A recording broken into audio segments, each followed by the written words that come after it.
America turns 250, and instead of celebrating the Declaration of Independence, we're apparently doing mandatory flare for federal workers, hidden donor perks, and a semi-private Trump birthday machine, wearing the country like a borrowed Halloween costume.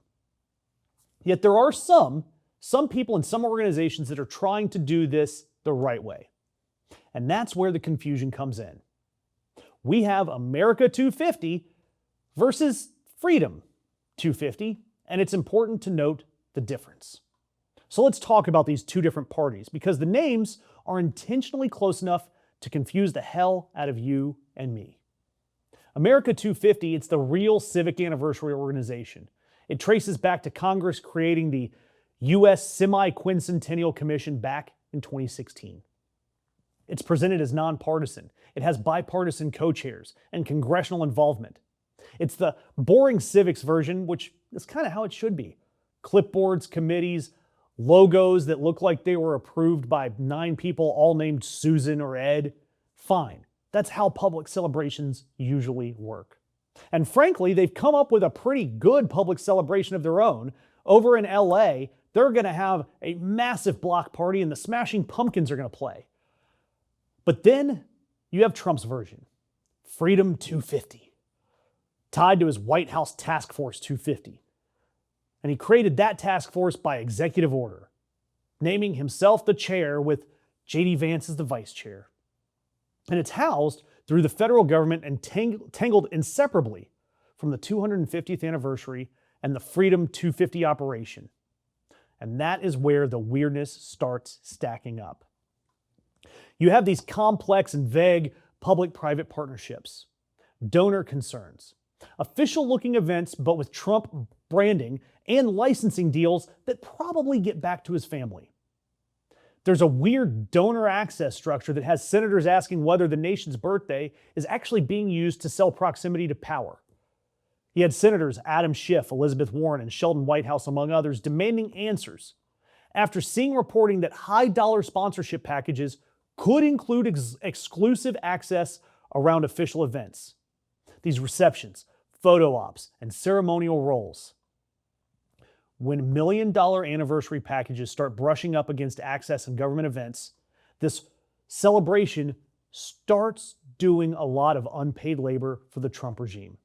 It is pay to play with fireworks. And then we come to the loyalty pins. Public Employees for Environmental Responsibility, known as PEER, highlighted that National Park Service workers are now being ordered to wear Freedom 250 pins. But federal employees are barred from partisan political activity on the job. And PEER's executive director called forcing NPS workers to wear these trademarked Freedom 250 logos is unlawful, because it is. And think about it. These are park rangers. These are people who help tourists find the bathrooms at Yellowstone. They explain why you shouldn't hug bison.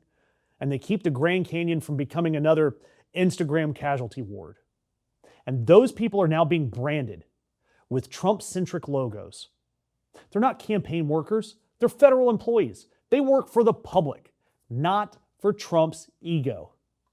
And forcing federal employees to wear these politically adjacent logos is the kind of small authoritarian gestures that look silly until you notice the principle underneath it. Because when you look at it, the point's not the pin. The point is compliance. Authoritarian politics love tiny, visible loyalty tests. The Pledge of Allegiance, badges, slogans, the pictures on the wall. Those little pieces of flair that tell everyone who's bent the knee and who might need a conversation with management. What do you think of a person who only does the bare minimum? It's like that scene in Office Space, but the minimum pieces of flair are licensed by the Trump administration. And the manager, he's got a Hatch Act complaint pending against him. And so yeah, if a ranger says, actually, you know what? I signed up to protect public land, not model merch for Trump's private birthday committee, that should be the end of it. Hell, if they wanted to make them wear pins, why not use the official government-sanctioned one, the America 251? Instead, a ranger like that will get threatened with discipline. You must wear the pin and wear the brand. Smile, because freedom is now mandatory. And that's why this whole Freedom 250, America 250 story matters beyond concert dramas and cheesy stagecraft. Sure, there's a public-facing circus and it's loud and it's stupid, but the acts taking place underneath the surface are more important. We already have a 250th anniversary framework with pins and logos and concerts. Trump did not need to create a parallel ego machine. He chose to, so that he could control it. He didn't need to put himself at the center of everything, but he chose to. Then on July 4th, we will have the greatest show of all on the National Mall. Your favorite president will be speaking. So please show up. He did not need to wrap federal workers and donor perks and public land staff into branding exercises, yet he chose to. And then he chose to accuse everyone who objects of it of hating America. Well, no, Sleepy Dawn, we like America. We love America. And that's why we're pissed off. We're pissed off watching our 250th birthday get turned into nothing more than a Trumpathon. A real celebration of 250 would be honest. The beauty and the violence, the ideals and the betrayals, the successes and the failures, the people who expanded freedom and the people who were denied it, our indigenous history, our enslaved people, our immigrants, our workers, our soldiers, our organizers, our teachers, and the rebels, and even the boring public servants who keep our most beautiful assets running. These are the people who keep our country running while politicians are out performing patriotism in front of the cameras.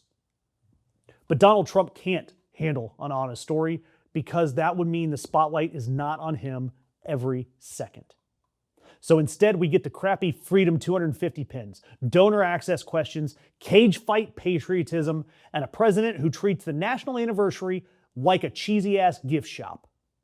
So happy 250th birthday, America. You survived a revolution, civil war, depressions, pandemics, and the invention of the reply all email. So surely you can survive one insecure president trying to turn our birthday into a loyalty test. But do me a favor, drop me a comment. Are you like me and really just not in to the 250th anniversary? And that's a shame. I'm kind of mad about it. Tell me how you feel about the whole thing in the comments.